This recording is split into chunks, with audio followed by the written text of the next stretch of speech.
دوستش دارم دوستم ندارم همش میترسم تنهام بذارم همش एक आवाज है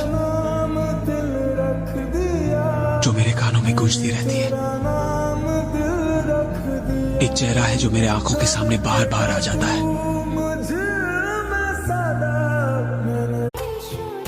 আমার সারাদিনের খুশি থাকার দুইটা কারণ, এক তুমি, দুই তোমার মেসেজ বা কল।